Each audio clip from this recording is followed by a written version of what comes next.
Mm. I think it's far better for us to get as near to normal as we can with subsidy, Yeah. rather than pay to put things on ice and live in this sort of suspended animation where nobody works.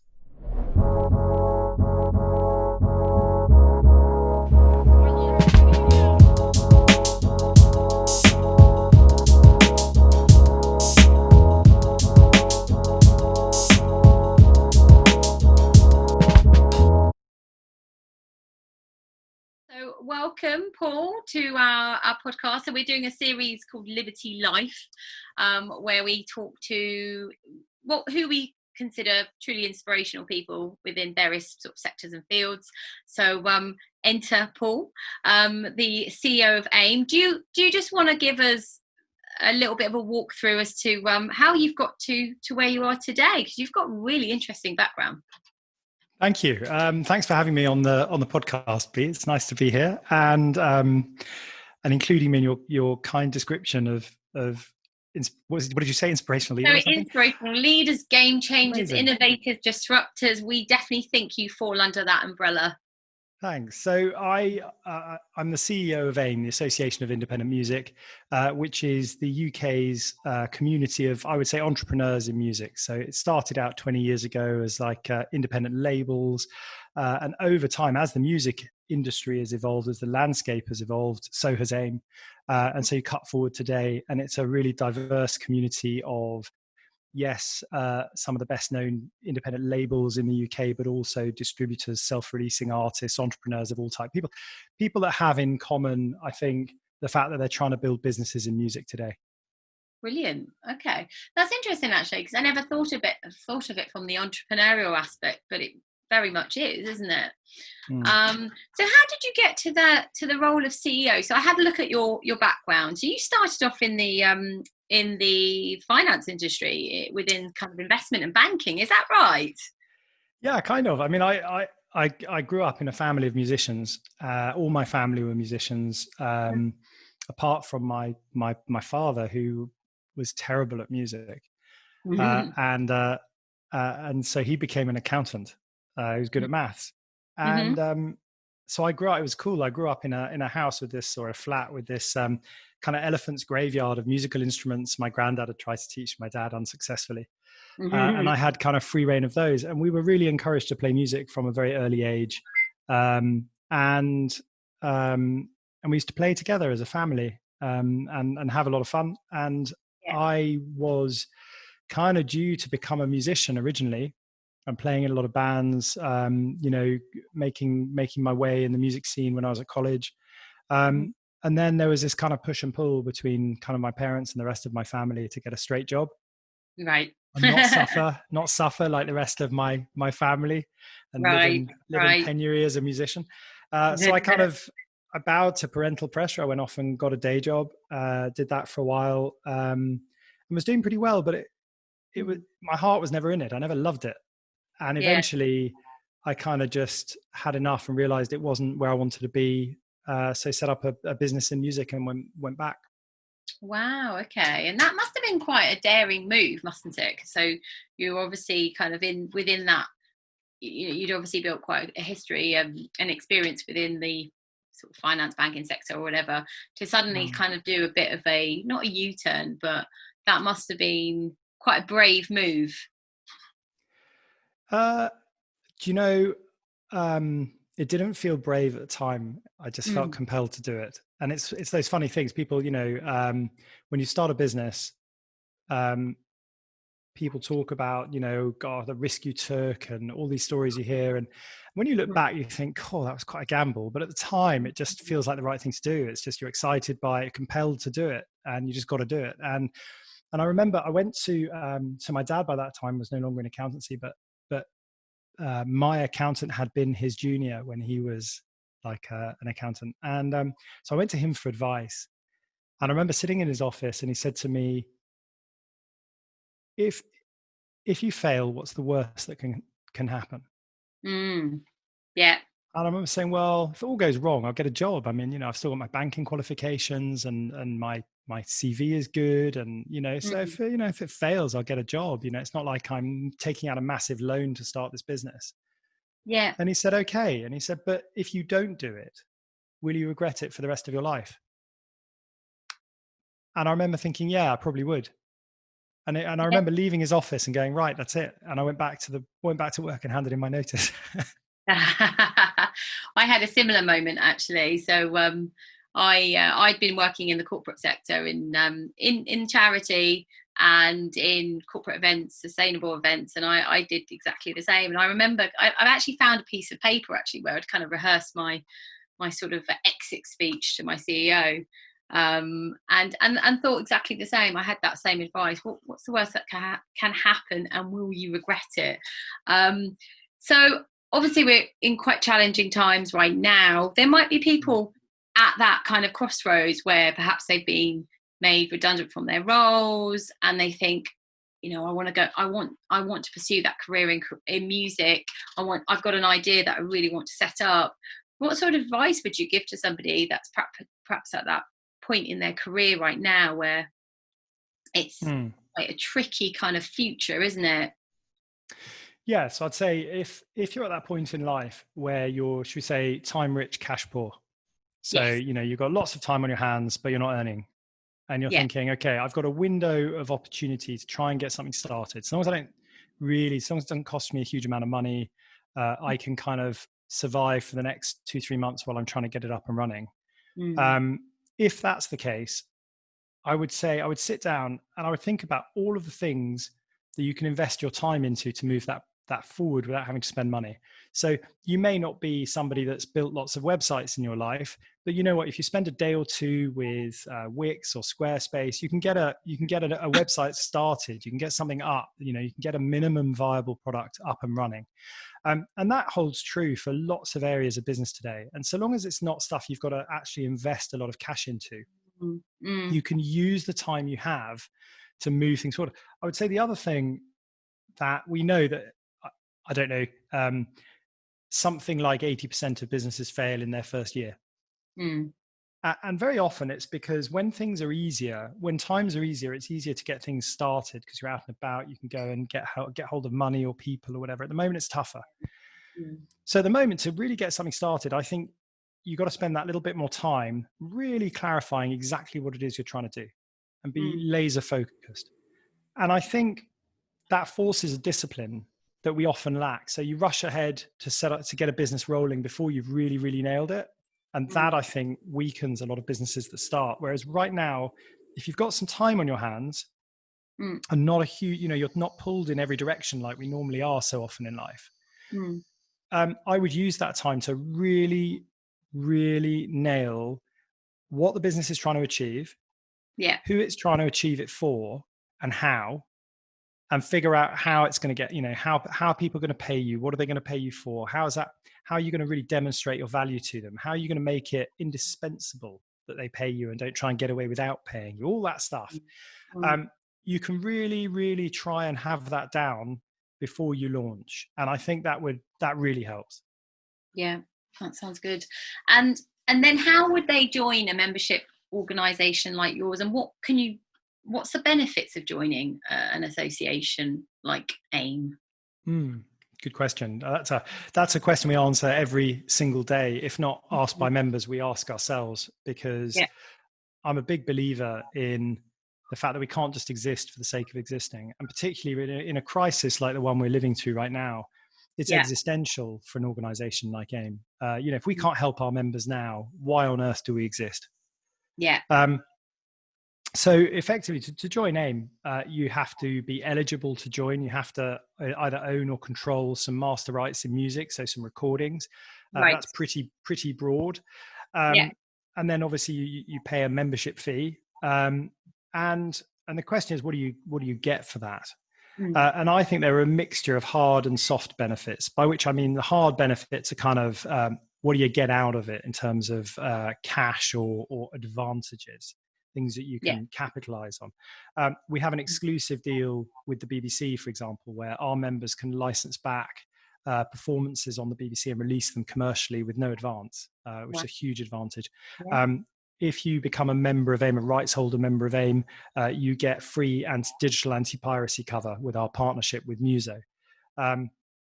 There is an opportunities platform that you get access to as an AIM member, which is a kind of two-sided digital marketplace where all our partners post opportunities for AIM members to either make money or save money.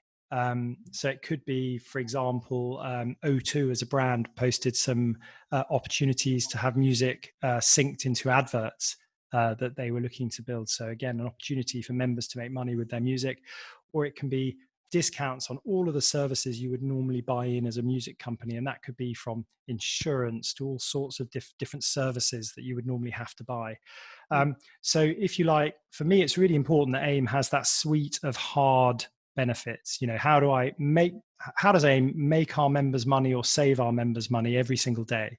And then the array of soft benefits. And the soft benefits are they're slightly more difficult to quantify, but a lot of our members get a lot out of this. So it's sharing information, understanding the marketplace, networking, training, best practice, all of the sorts of things that being in a community of like-minded entrepreneurs gives you that edge, that advantage. It also gets you access. So for example, smaller independent music businesses might find it very difficult to engage with large organizations. And that could be something like PPL, or it could be someone like Spotify.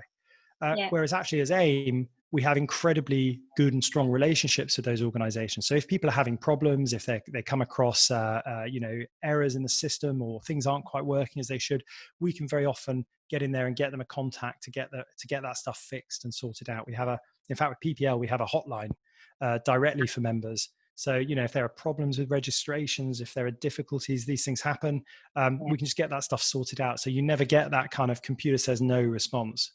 Oh, that's fantastic. That sounds so valuable, because it's those sorts of companies that I find are really hard to gain any kind of contact details for, isn't it? So wow, that sounds really valuable. And so during this time, obviously we're in the middle of a pandemic. It's just sort of, it feels like we're coming to the end, and then it doesn't. Things seem to be crumbling around us. How have your members coped, and what does the future look like for them, or certainly the rest of the year?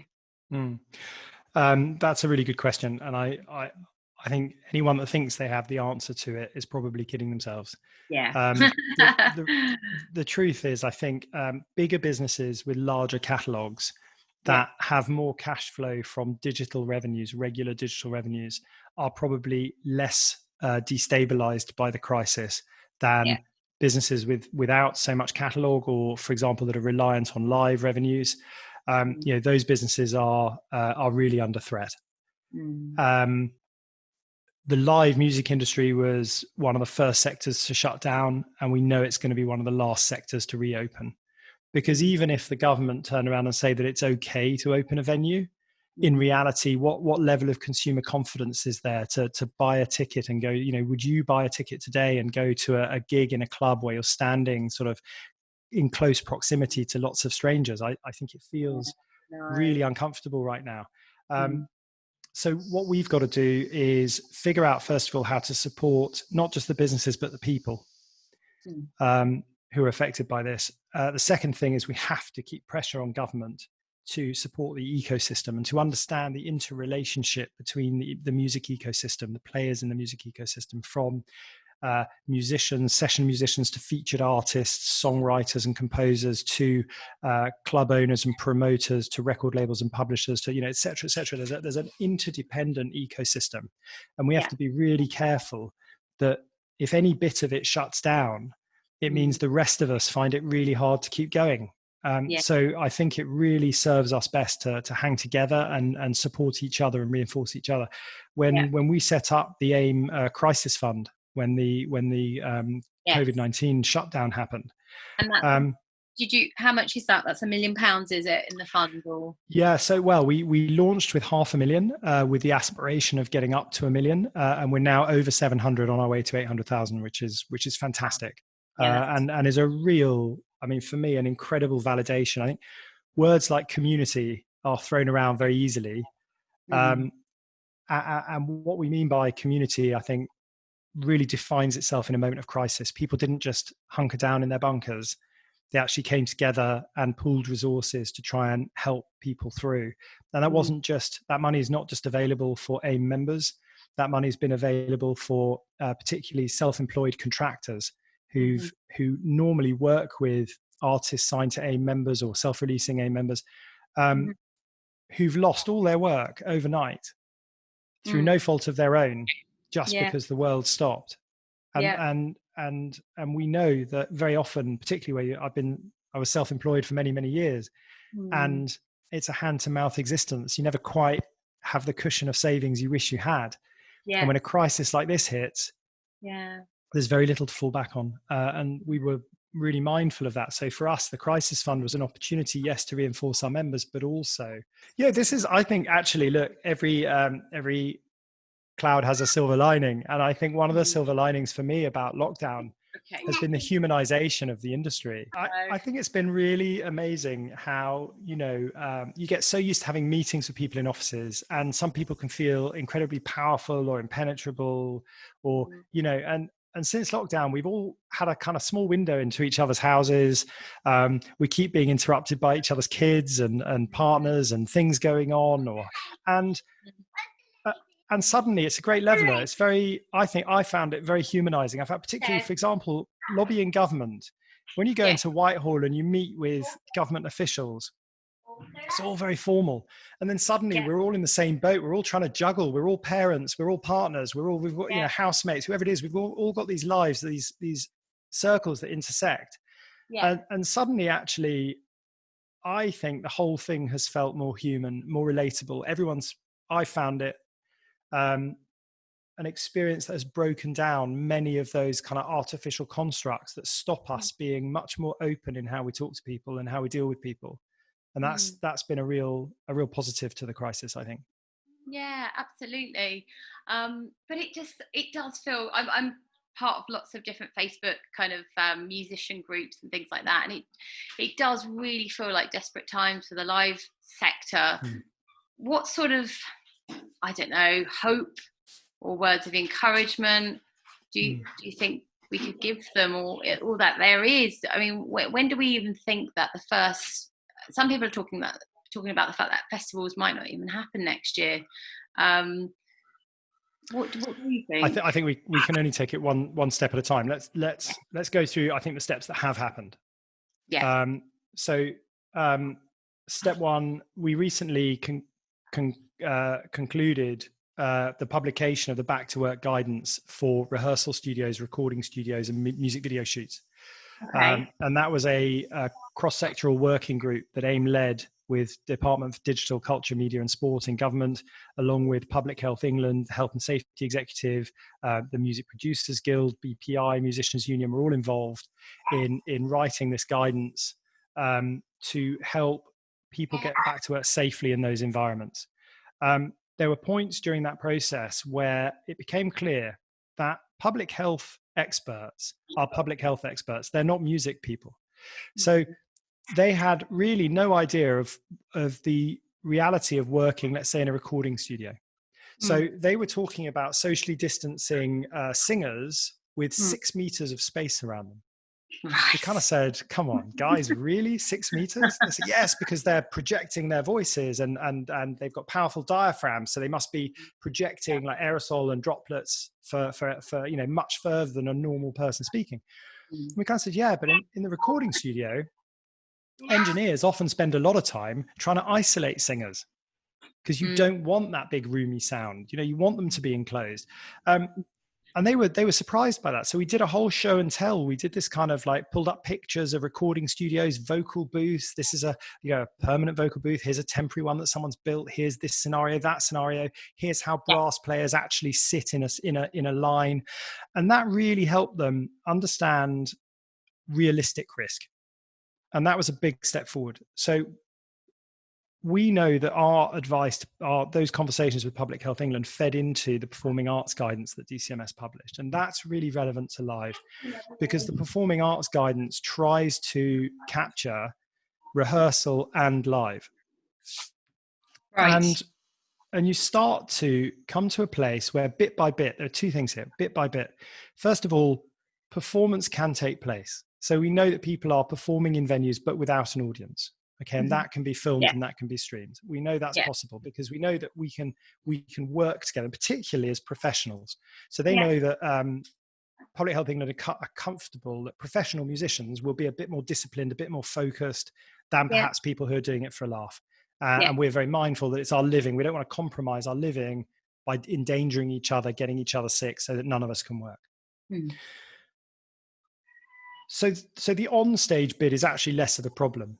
The real problems are around the off-stage bits and the audiences and public confidence. So another thing that we've done within AIM is really lead the way in partnership with our European network Impala to develop live streaming guidance. How do you actually deal with rights in live stream situations? How do you monetize them? Who gets the money? How does that work? There's a huge amount of work being done there to try and just clarify and enable people to make that a proper part of their business and figure out where things sit.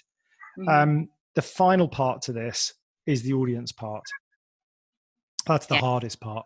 And to be honest with you, I think our biggest fight right now is so government have just announced this 1.57 billion aid package for creative and cultural industries. A lot of that will go to the subsidized arts. A lot of it will go to the big institutions. We anticipate the big, particularly the orchestras, the Royal Opera House, the South Bank, these places will get a lot of that money, I expect.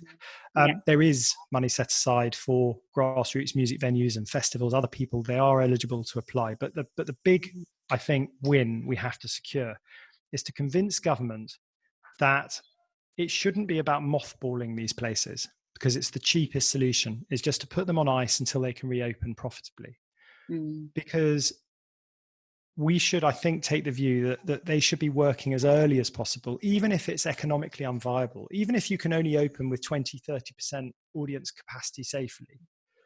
We should be subsidizing to top that up to break even point to enable that work to happen, because in those circumstances, you've still got a sound engineer working, you've still got a lighting engineer working, you've still got crew, you've still got technicians, you've still got the band working, you've still got all of these people, the venue owner, the bar, all those support networks that kick in and are needed to make a successful show happen, whether it's a single show or a festival or whatever it might be. I think it's far better for us to get as near to normal as we can with subsidy, rather than pay to put things on ice and live in this sort of suspended animation where nobody works.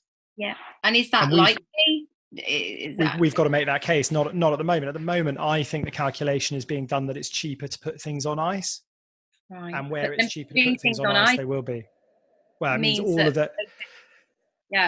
There's no trickle down, and we need that trickle through to happen, because the impact on the greater economy, music economy, is larger. And I think the other thing is, what we mustn't forget to factor into our lobbying with government is the cost of restarting it. If you put a venue on ice for a year and then suddenly you open it, who's going to staff it? Where are your experts? Where are the people that know what they're doing that can actually deliver a successful show? So I think we'll be really careful to build into our calculations the restart cost as well as the cost of shutting it down. Sounds like some really valuable conversations happening, and I think it gives me some kind of hope that people like yourself and AIM are involved in those really critical conversations. So let's hope that there's some positive change for certainly for the live sector. So I'm going to sort of move away from this conversation now, because it is quite depressing, and I think a lot of people are feeling that way. Talk to us a little bit about your All Stars Collective. Looks really exciting. How did that all come about? And I'm really kind of quite intrigued, actually. Okay, this was so back in 2003. I started. This is when I left, just before I left corporate life and handed in my notice. I got together with a couple of friends and we started promoting some gigs. And the first venue that we promoted was the Clapham Grand, which funnily enough, I think had one of the first COVID test shows, didn't it? With Frank Carter. Was it Frank Carter at the Clapham Grand? I think so. Yeah. Anyway, so we, I managed through a random, quite sort of friend of a friend. The music we were promoting was kind of, I was always been really into kind of roots music. So, you know, jazz, soul, blues, reggae, funk. And I remember through this friend of a friend, met some of the worked at Jazz FM, and we kind of said, oh, wouldn't it be great if Jazz FM sponsored it? 'Cause back in the day, it was an FM radio station. And there was this kind of really vague, I mean, you'll know this well better than I, but there's this really vague kind of, we kind of like the idea. We don't want to say no, but we're going to give you a really weak response that kind of says, we'll give you some presents on our website. Like we'll list you on our website. And this was back in the day when that really was not very valuable.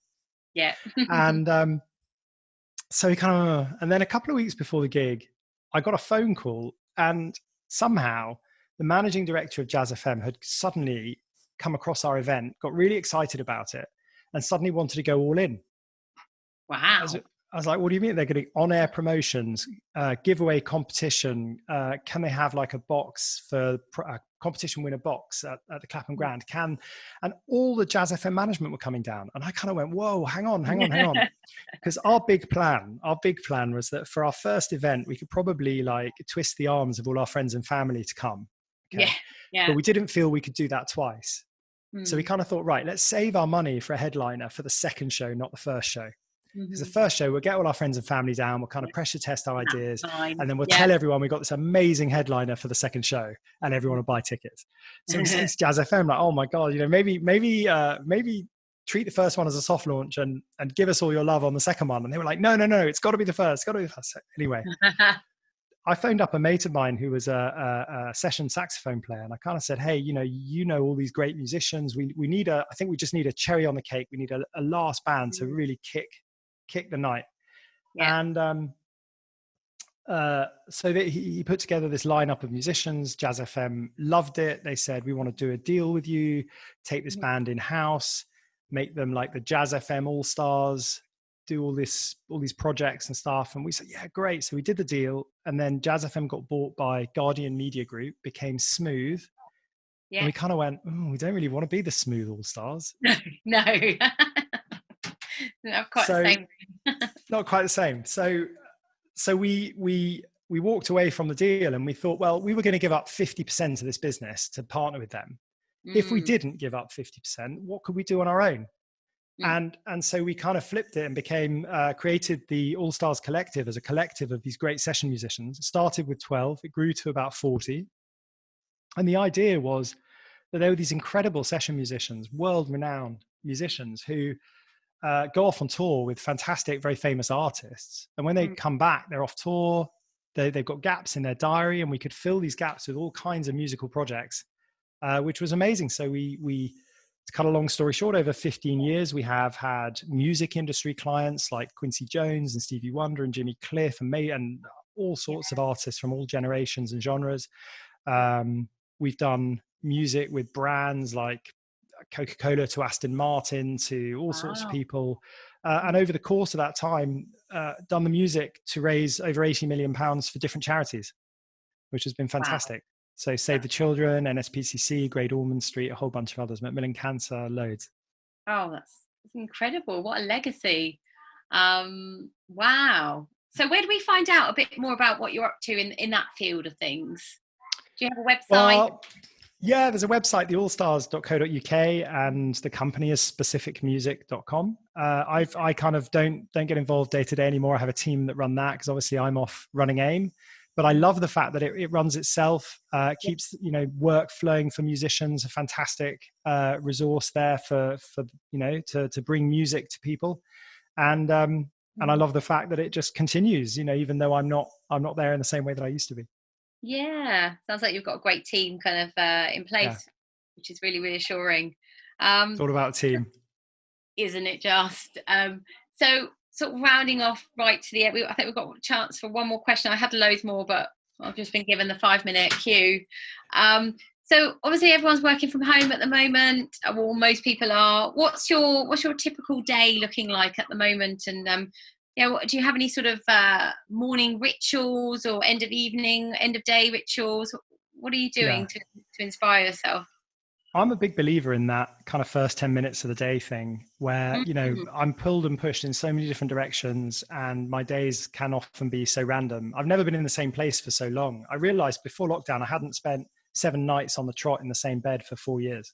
Wow. And that's kind of life in the music industry. So Yeah. I got really into that idea of kind of micro routines, getting up in the morning, having a coffee, doing the same thing every morning before you start to just give yourself a sense of control Yeah. when you start out the day.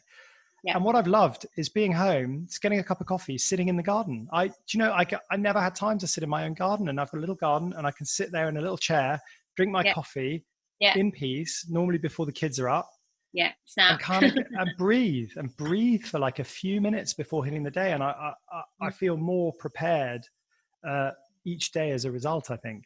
It's a really good thing Yeah. to do. That's my top tip for anyone in lockdown is get up early and just have that 10 minutes. Yeah, even without children, we've got some members in our team who just like to get. I think if you can get control of your day and you Mm. decide how you want to start your day, and even if it does mean sitting in the garden on your balcony in your lounge or whatever, yeah, I think that's really worked for us, and we've been quite fortunate with the weather as well, haven't we? It's Yeah. been quite nice in the mornings for the It's the last making few the bed thing. Have you seen the kind of all the stuff about making your bed? If you make your bed in the morning, months. it's like it's a way to take control of your day in a positive way. No matter how tough a day you have ahead of you, no matter how much uncertainty you're going to face and stress you're going to face, Yeah, that's something you can control, you can do to put your life in order straight away in the morning. So I kind yeah, of I guess it's similar idea. yeah. Well, thank you so much for your time. It's been an absolute pleasure speaking to you. Oh, I know likewise. you're a very busy guy, and I'm sure you're sort of, in one Zoom meeting and then on to the next. So I think our guys will really, really enjoy listening to this podcast and some of the really insightful things that you shared. And Thanks, B. please stay in touch. I will, for sure. I will definitely. And thank you for inviting me to be part of it. Thank you for doing this series. I think it's great to be sharing knowledge at this time is so important, to be getting messages out there to help people Yeah, through such uncertainty. yeah, And I think, at AIM as well, we're doing lunchtime free webinars called Lunch and Learns, just help try and upskill people and mm, help people do as much as they can through this period, rather than worrying about it, rather than worrying about what you can't do, really stretching the art of the possible to try and make it as positive as possible. great. Okay. Thank you very much for your time. Speak soon, Thank you. Paul. All right, take care. Bye. Bye bye.